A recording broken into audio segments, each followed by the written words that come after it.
ఆ తల్లి ఆకలి రూపంలో శరీరంలో ఉండి నువ్వు తిన్నటువంటి పదార్థం పూర్తయిపోయింది కాబట్టి మళ్ళీ కొంత పదార్థాన్ని వెయ్యి అని అడుగుతుంది.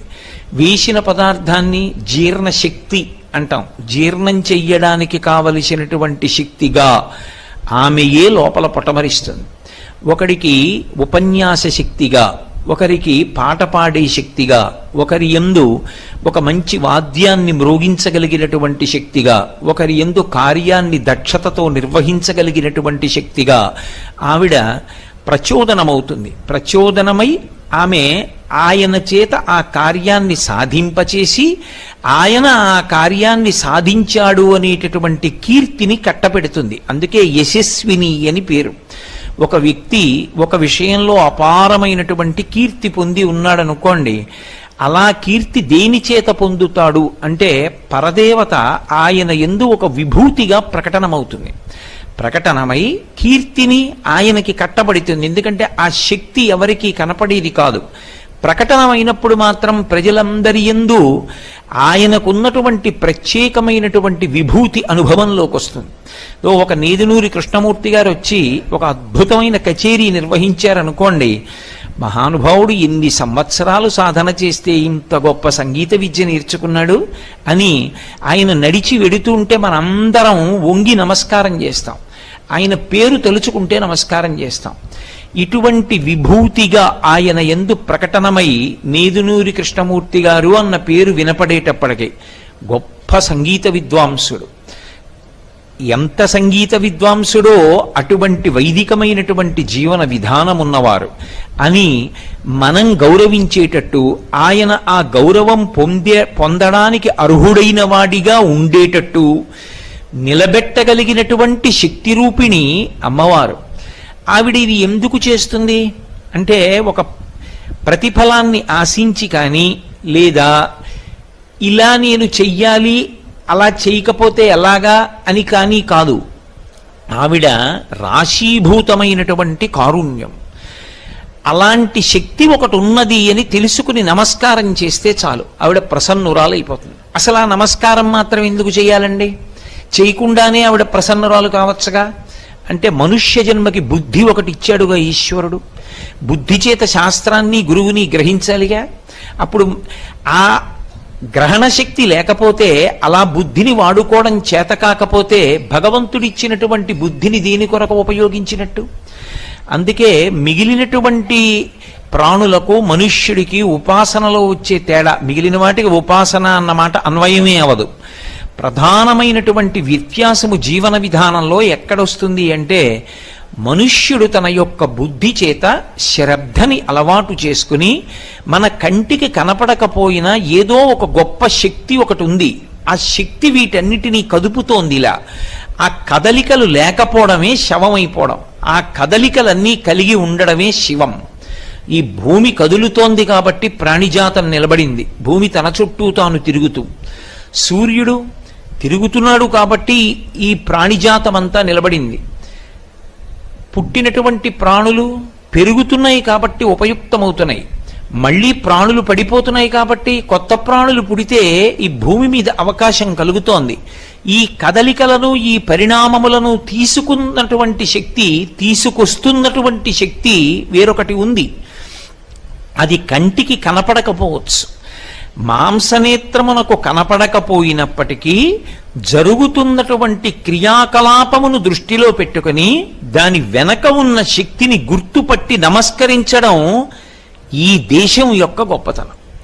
అది వైదికమైనటువంటి లక్షణము అన్న మాటకు అర్థం ఏమిటంటే, ఏది కంటికి కనపడదో అది ఒకటి ఉన్నదని, అది దీన్నంతటినీ తిప్పుతోందని, అదే నే చేస్తున్న పనులని, నాకిచ్చిన శక్తిని కూడా నేను ఎలా ఉపయోగిస్తున్నానన్న విషయాన్ని గమనిస్తుందని, గమనించి ఉత్తరోత్తర నన్ను ఏం చెయ్యాలి అన్నది నిర్ణయం చేస్తుందని దృష్టిలో పెట్టుకుని జాగరూకుడై అమ్మవారిచ్చినటువంటి శక్తిని వినయంతో ఎవడు ఉపయోగించాడో అలా ఉపయోగించేటటువంటి క్రమమునకు భక్తి అని పేరు.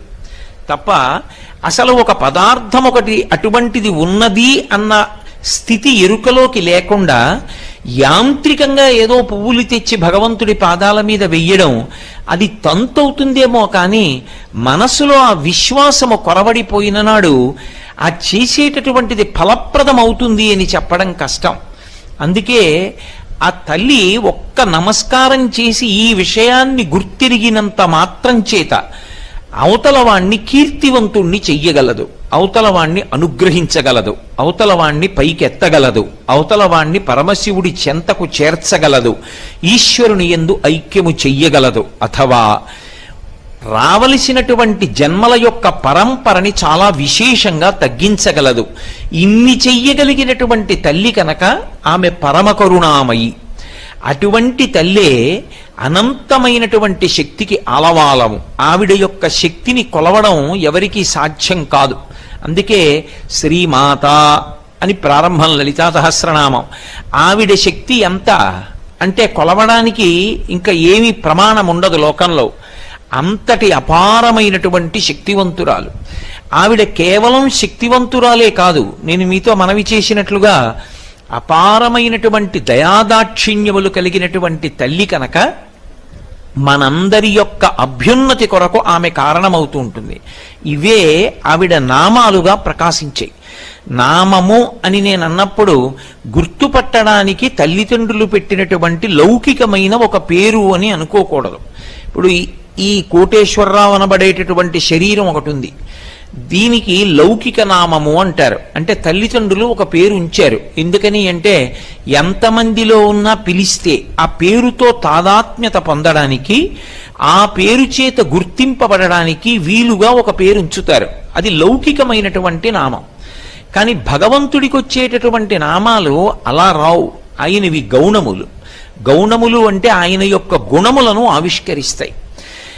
ఆయన అనండి, ఆవిడ అనండి, భగవత్ తత్వమునందు లింగభేదమునకు అవకాశం ఉండదు. స్త్రీ పురుష నపుంసక మూర్తియును కాక, తిర్య కమర నరాది మూర్తియును కాక, కర్మ గుణ భేద సదసత్ప్రకాశి కాక, వెనుక నందియుతానగు విభుతలంతు అంటారు పోతన గారు భాగవతంలో. అది ఒక కాంతి స్వరూపం. దాన్ని మీరు ఏ పేరు పెట్టి పిలవండి పలుకుతుంది. అందుకే దానికి లింగభేదం ఉండదు ఆ భగవత్ శక్తికి, ఆ భగవత్ తత్వానికి. అటువంటి భగవత్ తత్వము ఏదైతే ఉందో అది ఉదారమై అపారమైనటువంటి ఉద్ధరణ హేతువులైనటువంటి కొన్ని గుణములను ప్రకటనం చేస్తూ ఉంటుంది. భక్తులను ఉద్ధరించడానికి కొన్ని గుణాలు బయటికి వస్తూ ఉంటాయి. ఆయా గుణములు భగవత్తత్వము నుండి ప్రకాశించినప్పుడు ఆయా పేర్లతో పిలవబడుతుంది. అంతేకాని అది ఆవిడ పేరు అని అనుకోకూడదు. నేను మీకు ఒక ఉదాహరణ చూపించాలి అంటే, అమ్మవారిని పిలిచేటప్పుడు శర్వాణి అని ఒక పేరుతో పిలుస్తాం. పరమమంగళప్రదమైనటువంటి పేర్లలో ఒక పేరు శర్వాణి అనబడేటటువంటి నామం. ఎవరు శర్వాణి? శర్వుని భార్య ఎవరో ఆమెకి శర్వాణి అని పేరు. ఎవరు శర్వుడు? శర్వుడు అన్న మాట విష్ణు సహస్రనామ స్తోత్రంలోనూ ఉంటుంది, పరమశివుడికి ఉంటుంది. శివుని యొక్క అష్టమూర్తి తత్వంలో శర్వ అని ఒక నామం. భవాయ దేవాయ నమః, ఈశానాయ దేవాయ నమః, పశుపతయే దేవాయ నమః, రుద్రాయ దేవాయ నమః, ఉగ్రాయ దేవాయ నమః, భీమాయ దేవాయ నమః, మహతే దేవాయ నమః, శర్వాయ దేవాయ నమః అని క్షితిస్వరూపుడై ఉంటాడు. ఈ భూమికంతటికీ కూడా శివస్వరూపమని పేరు. అందుకే కాంచీపురంలో పృథివీలింగ స్వరూపంలో ఉంటాడు. పృథివీలింగ స్వరూపంలో ఉంటాడు కనుక ఆయనకి అభిషేకం నీటితో చెయ్యరు, కరిగిపోతుంది కాబట్టి లింగం. కాంచీపురంలో ఉన్నటువంటి పృథివీలింగానికి అభిషేకం మాత్రం కేవలం మల్లె నూనెతో మాత్రమే చేస్తారు. అటువంటి పృథివీ స్వరూపం పరమేశ్వరుడైతే అమ్మవారు ఎప్పుడూ ఆయనతో కలిసే ఉంటుంది తప్ప ఆయన నుంచి విడివడి ఉండదు. అవి రెండు కలిసి ఉంటాయి. అమ్మవారు అయ్యవారితో కలిసి ఉంటుంది అన్న మాటని మీరు బహుజాగ్రత్తగా గమనించాలి. కలిసి ఉంటుంది అంటే రెండుగా ఉండి ఒకటైనది కాదు, ఒకటిగా ఉండి రెండు కానిది అని అర్థం చేసుకోవాలి. ఒక ఉదాహరణకి నేను పాలు అన్నాను అనుకోండి, పాలకి తెలుపు ఎప్పుడు వచ్చింది ఆ ప్రశ్న ఉండదు. పాలంటేనే తెలుపు, పాలు తెల్లగా అయినవి ఉండదు. పాలు అన్నప్పుడే తెల్లగా ఉన్నాయి. పాల నుండి తెలుపుని విడదీయగలవా? సాధ్యం కాదు. దీపము, దీపములకు కాంతి ఎప్పుడు వచ్చింది? ఆ ప్రశ్న ఉండదు. దీపము అన్నప్పుడే అగ్ని శిఖ కాంతి కలిసి ఉన్నాయి. ఇప్పుడు దీపము నుండి కాంతిని వేరు చెయ్యగలవా? చెయ్యలేవు. వజ్రము అని నేను అన్నాను అనుకోండి, వజ్రము యొక్క కాఠిన్యము, ఈ రెండు వేరువేరు కావు. వజ్రము కాఠిన్యాన్ని ఎప్పుడో సంతరించుకోవడం కాదు. వజ్రం ఎప్పుడుందో కాఠిన్యం అప్పుడే ఉంది. వజ్రము నుండి వజ్రము యొక్క కాఠిన్యాన్ని వేరు చేయగలవా? చేయలేవు. వజ్రం వజ్రీన భిన్నయేత్, వజ్రము చేతనే బదలవుతుంది. కాబట్టి అవి రెండూ ఎప్పుడూ కలిసి ఉంటాయి. అలా కలిసి ఉంటేనే లోకమునకు ఉపయోగము, లేకపోతే దానికి ఉపయోగం ఉండదు. దానినే శివశక్తులు కలిసి ఉండుట అని పిలుస్తారు. మీకు ఇంకా బాగా అర్థమయ్యేటట్టు చెప్పాలి అంటే, అవి రెండూ ఎప్పుడు కలిశాయన్న మాట రాదు. రెండుగా ఉండి ఒకటి కానిది, ఒకటి రెండుగా చెయ్యబడనిది. ఇంకొకలా మాట్లాడాలంటే, అసలు అలా రెండూ కలిసి ఉండకపోతే ఉపయోగము కానిది. అది శివం. ఒక కారు ఉంది, దానికి హార్స్ పవర్ లేదు, అది పరిగెత్తదు. ఏమిటి ఉపయోగం? ఇప్పుడు దాన్ని కారు అని ఎవరన్నా పిలుస్తారా? దాన్ని ఎవరన్నా వాడుకుంటారా? అది పేరుకి కారు, అది ఎందుకు పనికిరాదండి అంటారు. ఆ వస్తువునకు ప్రయోజనము దానికి ఉండవలసినటువంటి శక్తితో కలిసి ఉంటే, అందుకనే హార్స్ పవర్ అంటాడు, ఆశ్విక శక్తి. ఆ కారు యొక్క పరిగెత్తగలిగిన శక్తి, కారు అభిన్నము, రెండూ ఒకటే. కారు నుండి పరిగెత్తే శక్తి నువ్వు బయటికి రా అంటే రాదు. కోటేశ్వరరావు యొక్క ప్రవచన శక్తి అభేదం, రెండూ కలిసే ఉంటాయి. కోటేశ్వరరావు ఇక్కడికి రాకుండా కోటేశ్వరరావు ప్రవచన శక్తిని పంపిస్తానండం సాధ్యం కాదు.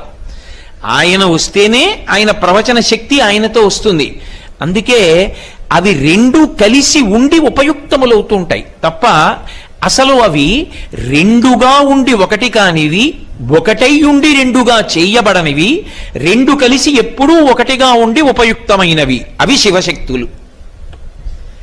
ఇప్పుడు అటువంటిది కాబట్టే మళ్ళీ కలిసిపోయినప్పుడు ఇక శివశక్తులని రెండు ఉండవు, శివా అయిపోతుంది. శివ పరమశివుడు, శివా అమ్మవారు. ఇంకా మళ్ళీ వేరు పేరు ఉండదు. ఆ పేరులో దీర్ఘం చేతనే ఇద్దరు కలిసిపోయి ఉండిపోతారంతే. అలా ఉంటేనే ఉపయుక్తము. ఇప్పుడు నేను శర్వ క్షితిస్వరూపుడైనటువంటి పరమశివుడు అన్నాను అనుకోండి, అమ్మవారు అందులో ఎక్కడుందండి అని ప్రత్యేకం పేరు ఉండదు. ఇహ శర్వాణి, శర్వుని భార్య శర్వాణి. పరమశివుడు భూమిగా ఉన్నాడు అన్నప్పుడు పరమశివుడు భూమిగా ఏం చేశాడో అదే అమ్మవారు. లేదు, ఇంకా మీకు బాగా అర్థమయ్యేట్టు చెప్పాలంటే, కారు యొక్క పరిగెత్తగలిగిన శక్తి, అమ్మవారిని శక్తిగా చెప్తాం కాబట్టి, ఈ భూమిగా ఉందనుకోండి, ఈ భూమి ఉంటే ఏమిటి ప్రయోజనాలు, ఈ భూమి ఉంటే ఏవి ప్రయోజనాలు అని చెప్పబడతాయో అవన్నీ అమ్మవారు. ఇది ఋషి యొక్క దర్శనం. ఇది భారతీయ దర్శనము అని పిలుస్తారు. భారతీయ దృక్పథంలో ఏం చేస్తారంటే, దీన్ని విజ్ఞాన శాస్త్రము చేత వేరు చేసి, ఇలా ఈ శక్తి తనంత తాను ఉంది తప్ప దీనికి వెనక ఎవరో లేరని అనరు. ఉన్నాడు, వాడు మాంసనేత్రములకు కనపడడు. అది ఋషి యొక్క దర్శనము. అందుకే భారతమాత అన్నారనుకోండి, ఏదో పెన్ను పట్టుకుని ఇలా గీస్తే వచ్చినది కాదు. వందే మాతరం సుజలాం సుఫలాం మలయజ శీతలాం సస్యశ్యామలాం వందే మాతరం. అందుకని బకించంద్ర చటర్జీ ఋషి అయ్యాడు. ఎందుచేత ఋషి అంటే, వందే మాతరం భరతమాత. ఈ దేశమునందు అంతర్లీనముగా ఒక మాతృశక్తి ఉన్నది. ఆమె బిడ్డలం, మనందరం భారతీయులం. ఆ తల్లి బిడ్డలమన్న భావన కలిపింది, అది ఋషి భావన. అది ఇంకా విస్తృతి పొందితే శంకర భగవత్పాదులు, మాతా చ పార్వతీదేవి పితా దేవో మహేశ్వర బాంధవా శివభక్తాశ్చ స్వదేశో భువనత్రయం. మూడు లోకములు మేమే, అన్నదమ్ములమే, అక్క చెల్లెళ్ళమే. పార్వతీ పరమేశ్వరులు మా తల్లిదండ్రులు. దేశభక్తి అన్న దగ్గరికి వచ్చేటప్పటికి, ఏ దేశమునందు నువ్వు ఉన్నావో ఆమె దేశమాత, భూమాత, గోమాత, లోకమాత, జనకమాత. అమ్మ శబ్దంతో సంకేతించి మనం బిడ్డలం. అమ్మ అన్నంత చేరిక ఇంకెవరి విషయంలో ఉండదు. కాబట్టి నాన్నగారి దగ్గరైనా కొంత పరిమితి భయం ఉంటాయేమో, అమ్మ దగ్గర ఆ మాట ఉండదు. అమ్మ అంటేనే నా సంబంధం, హృదయ సంబంధం. అటువంటి సంబంధం ఉంది కాబట్టి అమ్మా అని పిలిచారు. పిలిచి దేశాన్ని గౌరవించాడు బంకించంద్ర చటర్జీ. అలా భూమి అంటే భూమికి ఏ శక్తులున్నాయో ఆ శక్తుల్ని కేవలంగా ఏదో పదార్థ శక్తిగా మాత్రమే గుర్తించకుండా అవి పరదేవత యొక్క అనుగ్రహములు అని, ఈ మాంసనేత్రమునకు ఏవి కనపడతాయో అవి కాకుండా ఇంకా ఇంకా అసలు నేత్రమునకు కనపడనివి, ఋషికి మాత్రమే భగవంతుని యొక్క అనుగ్రహము చేత సమాధి స్థితి యందు వినబడినవి మంత్ర రూపంలో వేదంలో ఋషులిచ్చారు. అది తాత్విక దర్శనం అంటే. ఆ దర్శనం ఒక్క భారతదేశంలో ఋషులు మాత్రమే చేశారు. అందుకే ఋషికి ప్రత్యేకం తర్పణం ఈ దేశంలో. వాళ్ళు ఒకవేళ మనుష్య సంతతిగానే జన్మించినప్పటికీ ఆయన ఋషి, ఆయనకి తర్పణం ఉంటుంది. ఋషి తర్పణము అని చెప్పి ఋషికి తర్పణం ఇస్తారు. వ్యాస భగవానుడి పేరు చెప్పి ప్రారంభంలో తర్పణం ఇస్తారు. ఎందుకని అంటే ఋషి దార్శనికుడు. భగవంతుడు చెప్పిన మాటలు, వేదమంత్రాలు ఎవరు వ్రాయలేదు, ఆయన సమాధిలో ఉండగా ఆయనకి వినపడ్డాయి ఋషికి. ఎవరు విన్నాడో ఆయన ఏం చేశాడంటే శృతి, తన చెవితో స్వరంతో వినపడిన మంత్రాన్ని తన శిష్యుడికి చెప్పాడు. పరంపరాగతంగా పుస్తకం యొక్క ఆధారం అవసరం లేకుండా చెవిని ఆధారం చేసుకుని స్వరప్రోక్తంగా వేదమంత్రాలు ప్రమాణములుగా నిలబడ్డాయి. అందుకే ఏది ప్రమాణము? వేదమే ప్రమాణము. మొదటి ప్రమాణమేది వేదమే, శృతి ప్రమాణము. అలా మనకి అందించినటువంటి ఋషి దార్శనికుడై పరీక్షా కేంద్రంలో దొరికేటటువంటి శక్తిని, మాంసనేత్రమునకు కనపడే శక్తిని మాత్రమే కాక భగవంతుని యొక్క అనుగ్రహం చేత తనకి దర్శనమైనటువంటిది, తనకి వినపడినటువంటి దాన్ని లోకమునకు ప్రకాశింపజేస్తాడు. మీకు ఇంకా బాగా అర్థం కావాలంటే, ఒక విత్తనాన్ని తీసుకొచ్చి నేను గాలిలో దారం కట్టి వేలాడదీశాను అనుకోండి, వర్షం పడింది, సూర్యరశ్మి పడింది, అది మొలకలెత్తుతుందా? మొలకలెత్తదు. అదే విత్తనాన్ని మట్టిలో పెట్టాననుకోండి, చుక్క నీళ్లు పడ్డాయి, అంకురం వస్తుంది. అంటే ఇప్పుడు మీకు ఒక పరీక్ష చేత మట్టి తగిలితే తప్ప విత్తనము అంకురము కాదు. అది మాంసనేత్రమునకు బుద్ధికి ఒక పరీక్ష ద్వారా దొరికింది. అది దొరకడం కాదు, భగవదనుగ్రహము చేత మంత్ర రూపంలో అనుగ్రహిస్తాడు. అది ఋషి యొక్క గొప్పతనం. దాన్ని అమ్మవారిగా శ్లోకం చేసి, అమ్మవారిగా మంత్రం చెప్పి, అమ్మవారిగా నమస్కరించి ఆ అనుగ్రహం ఎప్పుడూ క్షేమకరంగా ఉండేటట్టుగా చేసుకోవడం ఈ జాతి యొక్క గొప్పతనం. ప్రపంచ దేశాల్లో ఎన్నో చోట్ల పెద్ద పెద్ద భూకంపాలు, పెద్ద పెద్ద తుఫాన్లు, పెద్ద పెద్ద సునామీలు వచ్చినా ఈ దేశంలో ప్రకృతి వైపరీత్యాలు అంత స్థాయిలో రాకుండా అలా నిలబడింది. ఒకప్పుడు ఈ దేశానికి తాళంకప్ప అంటే ఏమిటో తెలియదు అంటే కారణం వేదాన్ని నమ్మడం, ఋషిప్రోక్తమైనటువంటి మంత్రములను నమ్మడం, ధర్మాన్ని నమ్మడం కారణం. లేకపోతే తాళంకప్ప లేని దేశంగా ఎలా మిగిలిపోయింది ఈ దేశం? అందుకే నేను మీతో ఇవాళ ఉదాహరణకి శర్వాణి అన్నాను. భూమి రూపంలో ఉంటుంది ఆవిడ, భూమి అందలి శక్తి రూపంలో ఉంటుంది. పోని భూమి అంటే మాంసనేత్రానికి కనపడుతుంది, శివస్వరూపం. భూమిలోని శక్తి ఈ మైక్ ఉంది, మైకు కనపడుతుంది. నేను మాట్లాడిన మాటల్ని గట్టిగా శబ్దం పెంచి, స్థాయి పెంచి, చివర నిలబడిన వాళ్ళకి కూడా వినపడేటట్టుగా నా మాటని మార్చినటువంటి శక్తి ఇందులో ఉన్నది మీకు కనపడుతుందా? కనపడదు. అలా భూమి లోపల ఆ శక్తి ఏది అన్నది ఋషి కనిపెట్టి చెప్పాడు. ఎక్కడది ఋషికి? ఊహ కాదు. ఇది బాగా గుర్తుపెట్టుకోవాలి మీరు. ఋషిది ఊహ కాదు. ఋషిది సమాధి యందు భగవద్వాక్యం ఆయనకి వినపడింది. అందుకే వేదమంత్రములు అంత పరమసత్యములయ్యాయి. వేదంలో ఏం చెప్పబడిందో విజ్ఞాన శాస్త్రవేత్తలందరూ ఒక స్థాయి దాటిన తర్వాత దాన్ని అంగీకరించారు. ఎందుకని అంటే భారతదేశం ఏ శక్తిని అంగీకరించి నమస్కరిస్తోందో అది ఉంది ఎక్కడో, అది మాకు కనపట్టలేదు, కానీ దాని అనుగ్రహమే ఇదంతా అంటున్నారు. ఋషి అన్నాడు, భూమి వంక చూసి అశ్వక్రాంతే రథక్రాంతే విష్ణుక్రాంతే వసుంధరా అన్నాడు. వసుంధరా అని పిలిచాడు భూమిని. భూమికి ఎన్నో పేర్లున్నాయి. అసలు మొట్టమొదటి పేరే భూమి. భూమి అన్న పేరు దీనికి ఎందుకు వచ్చింది అంటే ఇది నీటిలోంచి పైకి తేలింది. ఆదివరాహమూర్తి తన దంస్త్ర చేత పైకెత్తాడు అని కదు చెప్తాం. సృష్టి ప్రారంభంలో ఆకాశాద్వాయు వాయోరగ్ని, ఆకాశము నుండి వాయువు, వాయువు నుండి అగ్ని, అగ్ని నుండి మనకి నీరు, నీటి నుండి పృథివీ ఏర్పడ్డాయని. ఈ నీటిని కూడా ఒకప్పుడు పక్కకి తోసి ఈ భూమిని పైకెత్తి నిలబెట్టారు అని పరమేశ్వరుడు. అందుకే శంకర భగవత్పాదులు ఆ పైకెత్తినటువంటి శక్తి స్వరూపం కాబట్టి విష్ణు స్వరూపంతో పోల్చి మాట్లాడారు. అవిద్యానామంతస్తిమిరమిహిరో ద్వీపనగరి జడానాం చైతన్యస్తబకమకరంద శృతిఝరి దరిద్రాణం చింతామణి గుణనికా జన్మ జలధౌ నిమగ్నానాం దంస్ట్రా మురరిపు వరాహస్య భవతి అన్నారు. ఇప్పుడు ఆ భూమి గురించి మాట్లాడుతూ ఋషి అంటాడు వేదంలో, అశ్వక్రాంతే రథక్రాంతే విష్ణుక్రాంతే వసుంధరా. వసుంధరా భూమికి ఒక నామం. భూమి మొదటి నామం. ఎందుకని అంటే ఇది నీటి నుండి పుట్టింది కాబట్టి భూమి. ఇది వసుంధర ఎందుకైంది? దీనికి ఆ పేరు ఎందుకు రావాలి వసుంధర అని? అంటే భూమికి వసుమతి అనొక పేరు, వసుంధర అనొక పేరు. వసుమతి అన్న మాటకి ఏమిటంటే అర్థం, అసలు ప్రపంచంలో ఐశ్వర్యము అని నువ్వు ఏది పిలుస్తున్నావో అది ఎక్కడ నుండి రావాలి? దీని నుండే రావాలి. ఇది దీని నుండి కాకుండా వేరొక భూతము నుండి రాదు. ఐశ్వర్యము అంటే నీకు భోగం అనుభవించడానికి, సుఖం అనుభవించడానికి కారణములు ఏ ఉన్నాయో అది ఉన్న కారణం చేత నేను సంతోషంగా ఉన్నానండి, సుఖపడుతున్నానండి అని ఏవంటావో అవి ఏవైనా దీంట్లోంచే రావాలి. ఇది కాకుండా ఇంకొకటి లేదు అలా రావడానికి. ఉన్నవే పంచభూతాలు, పృథివాపస్తేజో వాయురు ఆకాశాలు. ఈ ఐదిటిలో నీకు సుఖకారకములైనవన్నీ ఇందులోంచే వస్తాయి. అసలు సుఖకారకం అవడానికి ముందే ఉండాలి. ఇదోటి ఉండాలా ఈ శరీరం? అమ్మయ్య చాలా హాయిగా ఉందండి, అదిగో నాకు ఆ పంఖా గాలి తగులుతోంది అనాలంటే ఇదోటి ఉండాలా?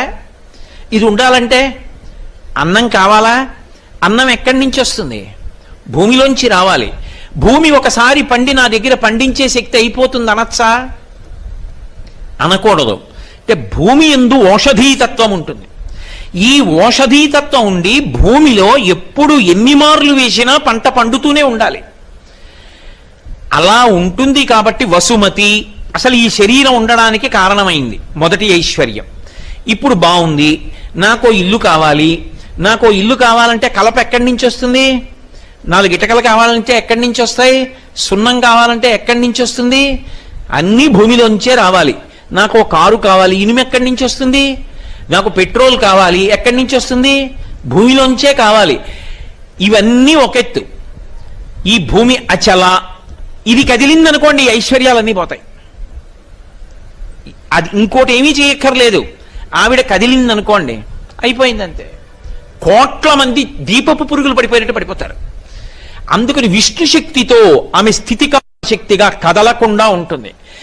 కదలడం ఎంత గొప్పదో కదలకుండా ఉండడం కూడా అనుగ్రహంలో అంతే గొప్పది. ఆవిడ కదిలితే కదిలి వాయువు అనుగ్రహిస్తుంది. వాయువు కదలకుండా ఎక్కడో ఉంటానందనుకోండి, నేను రాజమండ్రి గోదావరి రోడ్డునే ఉంటాను, మీ దగ్గర నేను రానందనుకోండి, మనందరం ఎక్కడ ఉండాలి?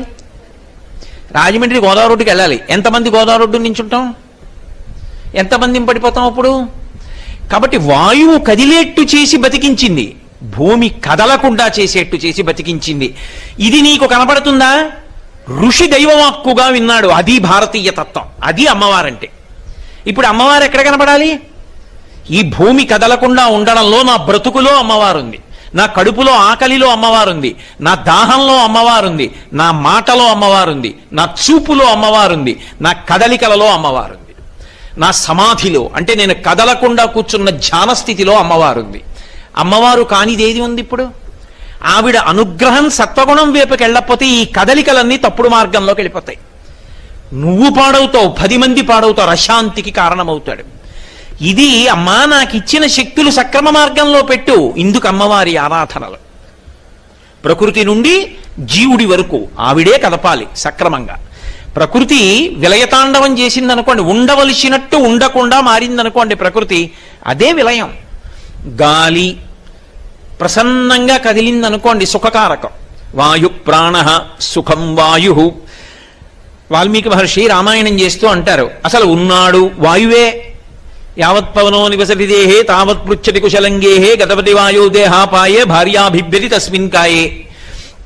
ఊపిరి తీసి ఊపిరి విదిలి పెడితే ఉన్నాడు ఉన్నాడంటారు. ఆ గాలి తీకపోతే వెళ్ళిపోయాడంటారు. ఆ గాలి చక్కగా మెల్లగా వీస్తే సుఖకారకం. ఆ గాలి విపరీతమైన వేగంతో వేస్తే ప్రభంజనం, అంటే విరగొట్టేస్తుంది.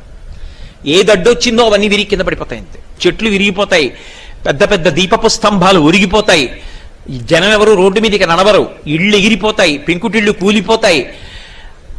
ఏమైంది? నష్టం జరిగింది. అదే మామూలుగా చక్కగా వీచింది గాలి, అందరూ సుఖంగా ఉన్నారు. ఇప్పుడు అది ఎంత వేగంతో ఉండాలో అలాగే ఉండాలి అంటే ఆ కదలికల వెనక ఉన్న శక్తి పట్ల నీకొక కృతజ్ఞత ఉండాలి. అది ఋషివాక్యం. ఆ కృతజ్ఞత లేకుండా అనుభవిస్తానంటే ఆవిడకో నాడు కోపం వస్తుంది. వీడు కృతజ్ఞుడు, నా అనుమతి లేని నాడు వీడికి ఎన్నున్నా ఆపుకోలేడు, వస్తుందని తెలుసుకోగలడేమో. భూకంపం వస్తుంది అని తెలుసుకోగలవేమో, భూమి కంపించకుండా చేయగలవా?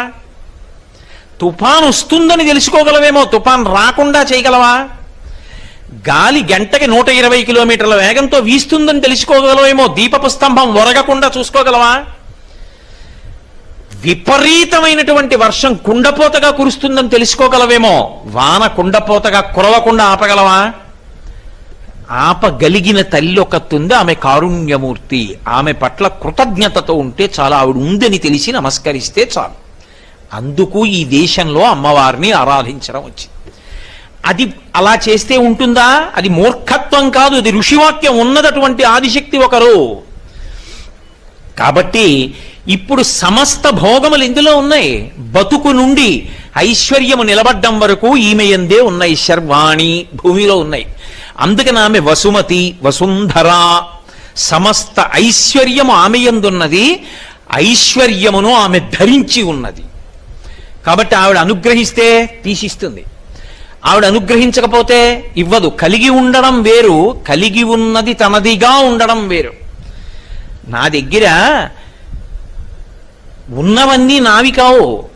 బ్యాంకులో ఒక ఆయన ఉద్యోగం చేస్తూ వెళ్ళి క్యాషియర్ పదవిలో కూర్చుని 10 లక్షలు తెచ్చి అక్కడ పెట్టాడు. అయ్యో పాపం ఆకలితో ఉన్నాడండి, చాలా మంచి ఆయన, భగవంతుడిని నమ్ముకున్నాడు, ఇల్లు లేదు, ఓ 6 లక్షలు ఇచ్చి ఓ ఫ్లాట్ కొనుక్కోమంటానని చెప్పి పిలిచి ఇచ్చేయగలడా? ఉన్నా అయింది కాదు, ఆయన ఇవ్వలేడు. ఆయన కొన్ని నియమాలకి లోబడి ఉన్నాడు. ఇస్తే ఎందుకు ఇచ్చాడో, ఎలా ఇచ్చాడో చెప్పాలి. ఆఖరణ మిగిలిందెంతో చెప్పాలి. పుచ్చుకుంటే ఎందుకు పుచ్చుకున్నాడో చెప్పాలి. పుచ్చుకోకూడని రీతిలో పుచ్చుకోకూడదు, ఇవ్వకూడని రీతిలో ఇవ్వకూడదు, నియమాలకి లోబడి చెప్పాలి. భూమాత తనదిగా కలిగినది తాను ఇవ్వగలిగినది. తనదిగా కలిగినది తనకి కోపం వస్తే ఇవ్వడం కాదు, ఇచ్చినది కూడా పుచ్చుకోగలిగినది. అలా కాకుండా ఉండడానికి ఆవిడ పూజ. అందుకు ఆవిడ అనుగ్రహాన్ని అపేక్షించడం. కాబట్టి వసుమతి, వసుంధర, విశ్వంభర, అవి ఆవిడ పేర్లు. విశ్వం అంటే ఏది కళ్ళకి కనపడుతోందో అది విశ్వం. ఏది కళ్ళకి కనపడదో వాడు విశ్వనాథుడు, వాడు విష్ణువు, ఆవిడ అమ్మవారు. కాబట్టి ఇప్పుడు ఆవిడే విశ్వంభర. ఈ జగత్తునంతటినీ ఎవరు భరిస్తున్నారు? ఇంతమందిని, ఇన్ని వాహనాల్ని. అందుకే ఆవిడికి గోత్ర అని ఒక పేరు. పర్వతముల చేత ఆచ్ఛాదింపబడుతుంది. అన్ని పర్వతాల్ని ఎవరు మోస్తున్నారు? ఆవిడే. అందుకని ఆవిడికి గోత్ర అని ఒక పేరు. ఆవిడికే క్షితి అని ఒక పేరు, అవని అని ఒక పేరు. అవని అంటే విష్ణువు యొక్క అంశ రాజు యందు ప్రవేశించి రాజు ద్వారా ధర్మం నిలబడేటట్టు చేస్తుంది. ధర్మము నిలబడేటట్టు చేసి పాపం పెరగకుండా చూసి, ఆవిడికి ఎంతమంది ఉన్నా బరువు కాదు, పాపం పెరిగిపోతే బరువు. పాపము పెరగకుండా విష్ణువే రాజు రూపంలో వచ్చి పరిపాలన చేస్తుంటాడు. అందుకే నా విష్ణు పృథివీపతి, విష్ణువాంశ లేకపోతే పృథివీపతి కాలేడు. ఇన్ని ఐశ్వర్యాలు ఆవిడ ఇచ్చేటట్టుగా చేసినవాడు పృథు చక్రవర్తి. అందుకని ఆయన పేరు మీద పృథ్వీ. ఆవిడ క్షమ, ఆవిడంత ఓర్పు ఉన్న వాళ్ళు ఎవరు లేరు. ఇన్నిస్తున్నా ఆవిడికి గౌరవం ఏంటి? కాళ్ళు పెట్టి ఆవిడ మీద నడుస్తాం. ఆవిడ మీద అస్తమానం పనున్నా లేకపోయినా, బస్ ఎక్కినా ఉమ్ములే, ఆటో ఎక్కినా ఉమ్ములే, కారు ఎక్కినా ఉమ్ములే, స్కూటర్ మీద ఎడుతున్నా ఉమ్ములే. గాలికి వెనకమే ఎవరి మీద పడుతుంది? అక్కర్లేదు, మనకి నోట్లోకి వచ్చింది ఉమ్మేయడం అంతే. ఉమ్మేసినా ఆవిడ మీదే, ఇల్లు కట్టుకోవాలి గుణపం బట్టి తవ్వినా ఆవిడ మీదే, మూత్ర విసర్జన చేస్తే ఆవిడ మీదే, మల విసర్జన చేస్తే ఆవిడ మీదే. ఆవిడెందుకు భరిస్తోంది?